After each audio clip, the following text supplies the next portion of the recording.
साये से रूममेट। मैं हमेशा से अकेलेपन में सुकून महसूस करने वाली इंसान रही हूँ, लेकिन यूनिवर्सिटी के पहले दिन से मेरी जिंदगी पूरी तरह बदल गई। मैं एक पुरानी इमारत में थी, जिसके बारे में लोग तरह तरह की अजीब कहानियाँ सुनाते थे, लेकिन मैंने कभी उन बातों पर ध्यान नहीं दिया। ये सब बस कहानियाँ हैं, हकीकत में कुछ नहीं, मैं खुद से कहती रही। पहला दिन बिल्कुल सामान्य रहा। मैंने अपना सामान कमरे में रखा, बिस्तर लगाया और बाहर घूमने चली गई। शाम को जब लौटी तो कमरा कुछ अजीब सा लगा, जैसे वहाँ कोई हल्की सी हरकत हुई हो। मैंने ध्यान से देखा, लेकिन कुछ भी दिखाई नहीं दिया। रात को नींद आना मुश्किल हो गया। मैंने अपने मोबाइल की टॉर्च से कमरे के हर कोने को देखा, सब कुछ ठीक था। लेकिन जैसे ही लेटी, मुझे लगा कि बिस्तर के नीचे कोई सांस ले रहा है। दिल जोर जोर से धड़कने लगा। मैं हिम्मत करके नीचे झांकी, कुछ नहीं था।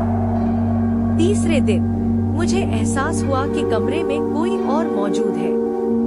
कभी दरवाजे के पास कोई साया सा हिलता, कभी किताबों के पास चीजें अपने आप गिर जाती। मैंने दोस्तों को बताया, लेकिन वे हंस पड़ी, तुम्हारा वहम है। एक रात मैंने ठान लिया कि अब सच्चाई जाननी ही होगी। मैंने अपने मोबाइल से कमरे की वीडियो रिकॉर्डिंग शुरू की और सो गई। सुबह जब वीडियो देखी तो रगों में खून जम गया। वीडियो में मेरी पीठ के पीछे एक धुंधला सा साया था, जो कभी दीवार के पास, कभी मेरे बिस्तर के किनारे घूम रहा था। जैसे ही मैंने मोबाइल हिलाया, वो साया गायब हो गया। अब हर रात डरावनी हो गई थी। मैं सोच रही थी, क्या मैं पागल हो रही हूँ या वाकई कुछ है यहाँ? उस रात मैंने बिस्तर के पास झांका और पहली बार उसे देखा। एक इंसानी आकार का धुंधला साया, बिना चेहरे के, मेरे बिस्तर के पास खड़ा था, बस मुझे देख रहा था। कौन हो तुम? मेरी आवाज कांप रही थी। साया हिला नहीं, कुछ बोला भी नहीं। अचानक कमरे की सारी लाइटें बंद हो गईं। मैं पूरी तरह अंधेरे में थी। मेरा दिल इतनी तेजी से धड़क रहा था कि सांस लेना मुश्किल हो गया। मैंने कांपती आवाज में कहा, अगर तुम मेरी रूममेट हो तो कुछ बताओ। साया हल्का सा मेरी तरफ झुका, जैसे उसने मेरी बात समझी हो। एक ठंडी हवा का झोंका मेरे आसपास घूमा और मुझे महसूस हुआ कि कमरे में एक और मौजूदगी है। वो नजर नहीं आती थी, लेकिन मैं उसे महसूस कर सकती थी। अब वो साया सिर्फ हिलता नहीं था, वो मेरे जीवन में कदम रख रहा था। जब मैंने लाइट ऑन की, वो गायब हो गया, लेकिन दरवाजे के पास एक सफेद धुंधला निशान रह गया, जैसे कह रहा हो, मैं यहाँ हूँ, तुम्हारे साथ। मैंने दोस्तों को सब बताया, लेकिन वे फिर से हंस दी, डर के मारे भ्रम हो गया है। लेकिन मैं जानती थी, वो हंसी बस डर को छिपाने का तरीका थी। उस रात जब मैंने बिस्तर के नीचे झांका, साया खुद को दिखा रहा था।